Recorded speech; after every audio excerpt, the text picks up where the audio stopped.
আসসালামু আলাইকুম। আজকে আমরা আলোচনা করব কোষ প্রাচীরের ভৌত গঠন বা ফিজিক্যাল স্ট্রাকচার সম্পর্কে। কোষ প্রাচীরের ভৌত গঠনে ৩টি প্রধান অংশ দেখা যায়। একটি হলো মধ্যপর্দা বা মিডল ল্যামেলা, দ্বিতীয়টি হলো প্রাথমিক প্রাচীর বা প্রাইমারি ওয়াল এবং তৃতীয়টি হলো সেকেন্ডারি পর্দা বা সেকেন্ডারি প্রাচীর।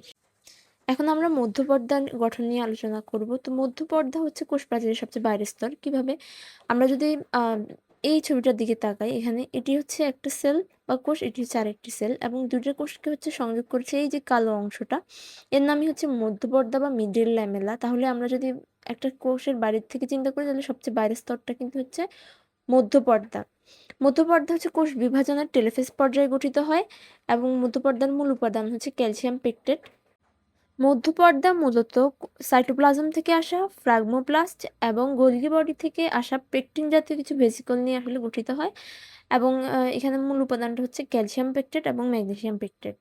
আর আগেই বলেছি মধ্যপর্দা হচ্ছে পাশাপাশি দুটি কোষকে সংযুক্ত রাখে। এবার আমরা আসি প্রাথমিক প্রাচীর বা প্রাইমারি ওয়াল অর্থাৎ কোষ প্রাচীরের যে দ্বিতীয় অংশটা সেটা নিয়ে। তো মূলত হচ্ছে যে মধ্যপর্দা যেটা, সেই মধ্যপর্দার উপরে সেলুলোজ, হেমিসেলুলোজ এবং গ্লাইকোপ্রোটিন এই তিনটা উপাদান জমা হয়ে 1 থেকে 3 মাইক্রোমিটার পুরু পাতলা এবং নমনীয় একটা স্তর গঠন করে, যার নাম হচ্ছে প্রাইমারি প্রাচীর বা প্রাইমারি ওয়াল। কিছু কিছু কোষ যেমন ট্রাকিড এবং ফাইবার, এগুলোতে হচ্ছে যে প্রাইমারি পর্দা যেটা, প্রাইমারি পর্দার উপরে এখানে হচ্ছে আরেকটা পর্দা বা প্রাচীর গঠিত হয়, যেটার নাম হচ্ছে সেকেন্ডারি প্রাচীর। সেকেন্ডারি প্রাচীরের মূল উপাদান হচ্ছে সেলুলোজ এবং লিগলিন। এটাতে হচ্ছে 3টা উপস্তর থাকে এবং এটার পুরুত্ব হচ্ছে 5 থেকে 10 মাইক্রোমিটারের মতো।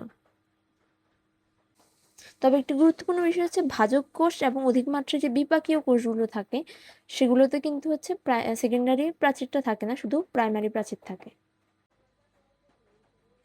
এখন আমরা আলোচনা করব হচ্ছে পিট বা কোপ নিয়ে। মধ্যপর্দার উপর কিছু কিছু সময় বা কিছু কিছু স্থানে প্রাইমারি পর্দা বা প্রাইমারি প্রাচীর যেটা, সেটা কিন্তু সৃষ্টি হয় না। যেমন আমরা এখানে দেখতে পাচ্ছি যে মধ্যপর্দার উপরে কিন্তু প্রাইমারি প্রাচীরটা সৃষ্টি হয় না।